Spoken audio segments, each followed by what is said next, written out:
You've been told your entire life that downsizing in retirement is the ultimate financial cheat code. You sell the big family home, buy something smaller, and pocket the difference to fund your golden years. It sounds like the perfect plan. But what the real estate brochures and even some financial advisors are not telling you is that the IRS is waiting quietly at the closing table. For thousands of retirees this year, selling that primary residence will trigger a cascading series of hidden taxes, penalties, and surcharges that easily total $24,000 or more. The money you thought was going to fund your vacations and healthcare is instead going straight back to the government. If you are approaching retirement or already in it, and you are feeling the pressure to downsize, you need to hear this before you put a for sale sign in your front yard. My goal today is to protect your nest egg. Over the years, I have analyzed the tax codes, real estate markets, and retirement planning strategies to find where the system takes advantage of everyday people. Today, we are going to tear down the myth of downsizing. We are going to look at the massive friction costs of selling your home, the property tax trap that catches people off guard,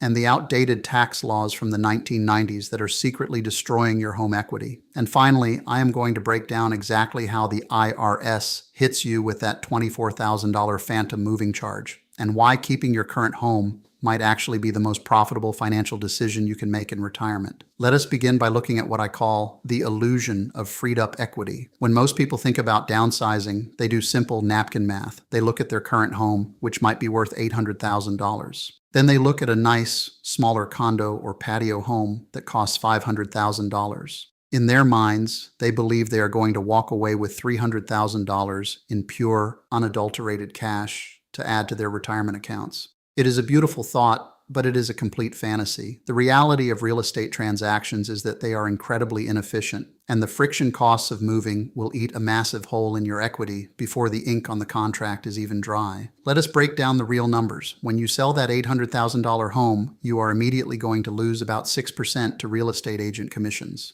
That is $48,000 gone instantly. But the bleeding does not stop there. To get top dollar for your home, you will likely need to make repairs, paint, update the landscaping, and maybe even pay for professional staging. Let us conservatively call that another $10,000. Then you have closing costs, title insurance, and transfer taxes, which can easily consume another 2 to 3% of the sale price. We are talking about another $16,000 to $24,000. So just to get out of your current home, you have spent upwards of $80,000. But you still have to buy the new place and physically move. When you purchase that $500,000 downsized home, you will face a new set of closing costs, loan origination fees if you finance any part of it, appraisal fees, and inspection costs. Add another $10,000. Then comes the actual physical move. Hiring professional packers and movers for a house you have lived in for 2 or 3 decades is not cheap. You have accumulated a lifetime of memories, furniture, and belongings.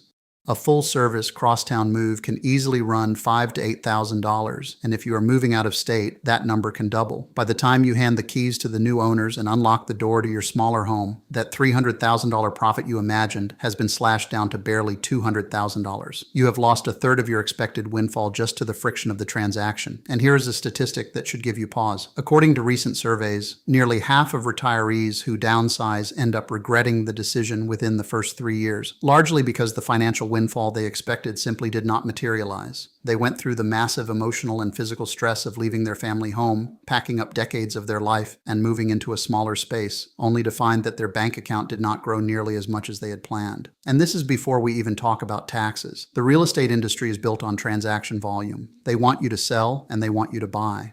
But you have to protect yourself by understanding that every time you transact, the system takes a massive cut of your wealth. Now let us talk about the second major issue, which is the taxable gain time bomb. If you have owned your home for a long time, you might be thinking that the tax code protects you. You have probably heard of the primary residence capital gains exclusion. This is the rule that says if you are single, you can exclude up to $250,000 of profit from the sale of your home. And if you are married filing jointly, you can exclude up to $500,000. On the surface, that sounds incredibly generous. But there is a massive catch that is trapping thousands of retirees right now. That law, the Taxpayer Relief Act, was passed in 1997. Think about that for a moment. 1997. Do you know what the median home price in the United States was in 1997? It was about $125,000. The exemption limits were set based on housing prices from nearly 3 decades ago, and crucially, they were never indexed for inflation. If you bought your home in the late 80s or early 90s for $150,000 and you live in a market that has seen significant appreciation, your home might easily be worth $900,000 today. If you are married, your cost basis is $150,000. You subtract that from the $900,000 sale price, and you have a gain of $750,000. The IRS graciously allows you to exclude $500,000 of that, but you are still left with $250,000 of taxable capital gains. And if you are single or widowed, it is even worse. You only get the $250,000 exclusion, meaning you have $500,000 of taxable gain. Suddenly, you are facing a massive tax bill that you completely forgot to budget for. At a 15% long-term capital gains tax rate, a $250,000 taxable gain is going to cost you $37,500 in federal taxes alone. And if you live in a state with its own income or capital gains taxes like California, New York, or New Jersey, you can add another 10 to 13% on top of that. Your decision to downsize just triggered a tax event that wipes out another $50,000 to $60,000 of your equity. You are being penalized for staying in your home, maintaining it, and letting it appreciate over your lifetime. The inflation of the housing market has completely outpaced the tax code, turning what used to be a safe haven for middle-class wealth into a massive revenue generator for the government. Let me ask you this: why would you willingly trigger a massive tax liquidation event on your most valuable asset when you do not have to? If you stay in your home, that unrealized capital gain continues to grow tax-deferred. And under current estate tax laws, if you pass the home on to your heirs, they receive what is called a step-up in basis. This means the value of the home is reset to its market value on the day of your passing. Your children could sell the home the very next day and pay absolutely zero capital gains tax on all that appreciation. By downsizing now, you are voluntarily paying tens of thousands of dollars in taxes that could have been completely legally avoided if you simply stayed put. You are literally prepaying the government out of your own retirement funds. But let us say you do the math and you decide that the friction costs and the capital gains taxes are worth it because your new, smaller home will be cheaper to live in. This brings us to the third trap, the property tax reset. This is a brutal reality that catches almost everyone by surprise. People assume that a smaller, cheaper home will automatically come with a smaller property tax bill, but that is fundamentally misunderstanding how local governments assess property taxes. In many states and municipalities across the country, your property taxes are somewhat shielded as long as you stay in your home. Some areas have caps on how much your assessed value can increase each year. The most famous example is Proposition 13 in California, which limits property tax increases to no more than 2% per year, regardless of how much the home's actual market value goes up. But almost every state has some version of a homestead exemption, a senior freeze, or a cap on assessment increases for longtime homeowners. If you have been in your home for 20 years, you are likely paying property taxes based on an assessed value that is drastically lower than the actual current market value of your house. When you sell that home and buy a new one, you lose all of that historical protection. The moment you purchase the downsized home, the local tax assessor comes in and resets the property's taxable value to the current purchase price. So you might be moving from an $800,000 home where your taxes were based on an assessed value of $300,000 into a $500,000 condo where your taxes are based on the full $500,000. You downsized your square footage, you downsized your home value, but your annual property tax bill just went up by thousands of dollars a year. And this does not even factor in the hidden assessments and special tax districts that often come with the newer communities that retirees flock to. Many of these low-maintenance, downsized communities are built in areas with special municipal utility district taxes, or MUD taxes, which are used to pay for the neighborhood's infrastructure. These can easily add another 1 to 2% to your annual property tax burden. So now you have spent $80,000 on transaction friction. You have paid $40,000 in capital gains taxes, and your monthly housing expenses have actually increased because your property taxes reset at a higher rate. This is how the wealth of the middle class is quietly siphoned away. You are making logical decisions based on common sense, but the system operates on a complex set of rules designed to extract revenue whenever you make a move. Now we have to discuss the lifestyle cost shift because downsizing is never just a real estate transaction. It is an entire lifestyle overhaul. And that overhaul comes with a staggering price tag. Let us talk about homeowners association fees. When retirees downsize, they usually do not buy another single-family home on a large lot. They want convenience. They want the exterior maintenance handled for them. So they move into townhomes, condominiums, or active adult communities. These communities always come with HOA fees. You might look at your current home and think about how much you spend on landscaping, snow removal, and exterior repairs, and you decide that paying a $300 a month HOA fee is a fair trade. But here is what they do not tell you. HOA fees are never static. They go up every single year, often outpacing inflation. And more importantly, you are entirely at the mercy of the association's board of directors and their reserve fund. If the condo building needs a new roof or the community pool needs resurfacing and the HOA has not properly funded their reserves, they will hit you with a special assessment. It is not uncommon for condo owners to suddenly receive a bill for $10,000 or $20,000 that must be paid within a few months. When you own your own single-family home, you decide when to replace the roof. You control the timeline and the budget. When you downsize into a managed community, you surrender financial control to a committee. Furthermore, consider the actual physical possessions you own. You are moving from a 3,000 square foot home to a 1,500 square foot condo. Your dining room table will not fit. Your massive sectional sofa will swallow the new living room. Your king-sized bedroom set is too big for the new primary suite. You are going to have to get rid of the furniture you already own and spend thousands, sometimes tens of thousands of dollars buying new furniture that actually fits the scale of your downsized home.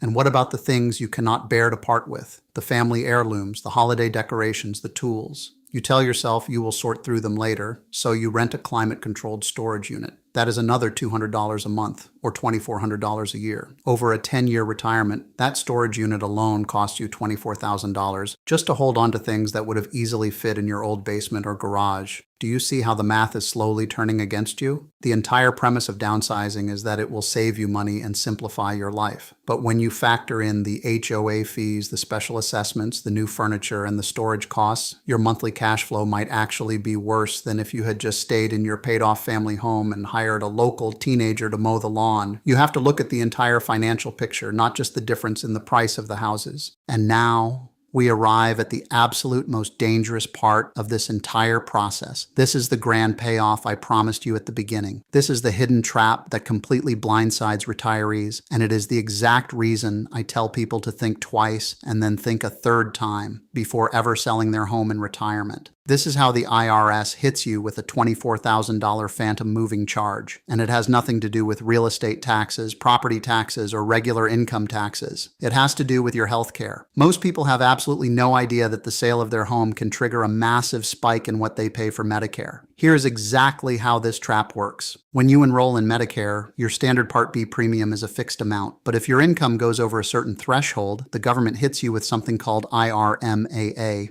That stands for Income-Related Monthly Adjustment Amount. It is essentially a stealth tax on middle-class and wealthy retirees. The IRS looks at your modified adjusted gross income, or MAGI, from 2 years prior. If that income crosses their very strict tiers, your Medicare premiums can double, triple, or even quadruple. So let us go back to our earlier example. You sell your home, and because of decades of inflation, you have a taxable capital gain of $250,000 after your exclusion. You pay your capital gains tax, and you think you are done. But that $250,000 gain is added to your modified adjusted gross income for that year. If you and your spouse are living on a modest $80,000 a year from Social Security and IRA distributions, you are completely safe from IRMAA. But in the year you sell your house, your income suddenly spikes to $330,000 on paper. The IRS sees that spike, and 2 years later they send you a letter. They inform you that because you are now considered high income, you must pay the IRMAA surcharge for both Medicare Part B and Medicare Part D. For a married couple, hitting that income tier can easily add an extra $8,000 to $10,000 in Medicare premiums for that year alone. It is a direct, unavoidable cash penalty simply because you sold your house. But the trap goes even deeper. Because your income spiked so high from the home sale, you might also trigger the net investment income tax, or NIIT. This was a surtax created as part of the Affordable Care Act. It applies a 3.8% tax on investment income, which includes capital gains from the sale of a home, if your modified adjusted gross income exceeds $250,000 for a married couple. So, not only are you paying the standard 15% capital gains tax on your home sale, you are now paying an extra 3.8% net investment income tax on a portion of those gains. On our hypothetical $250,000 gain, that is another several $1,000s in taxes you never saw coming. When you combine the massive spike in Medicare IRMAA surcharges for both spouses, which can easily top $12,000 to $15,000 for the year, with the 3.8% net investment income surtax, and you add the loss of certain income-based tax deductions that phase out when your MAGI spikes, you are easily looking at a $24,000 stealth tax. This is money that the IRS is charging you above and beyond the standard capital gains tax simply for moving. They will not call it a moving fee. They will not call it a downsizing tax. They hide it in the complexities of the Medicare and tax codes. You will not even realize it happened until 2 years after you moved, when your Social Security check suddenly drops because they are deducting massive Medicare premiums out of it to cover the IRMAA surcharge. This is the reality of the financial system we live in. Everything is interconnected. You make one move in the real estate market and it ripples through your income taxes, your healthcare costs, and your estate planning. The idea that you can simply sell a large asset, shrink your footprint, and live happily ever after on the difference is a marketing slogan. The truth is that staying in your home, even if it feels a little too big, is often the ultimate defensive financial posture. Your home is a fortress. It is shielding you from capital gains taxes. It is shielding you from property tax reassessments. It is keeping your modified adjusted gross income low so you do not trigger Medicare surcharges. Every day you stay in that home, you are protecting your wealth from a system that is constantly looking for a transaction to tax. If your home feels like too much work, take a fraction of the money you would have lost to realtor commissions and taxes and hire help. Hire a weekly housekeeper. Hire a landscaping service to take care of the yard. Hire a handyman to clean the gutters and change the high light bulbs. You could pay for premium, top-tier home maintenance services for the next 20 years, and it would still cost you less than the friction costs, capital gains taxes, and Medicare IRMAA surcharges of downsizing. Keep your space. Keep your family headquarters where the kids and grandkids can come visit and stay comfortably. Keep the financial control in your own hands, rather than handing it over to a homeowners association board. Before we wrap up, let us quickly recap exactly why staying put is often your safest move.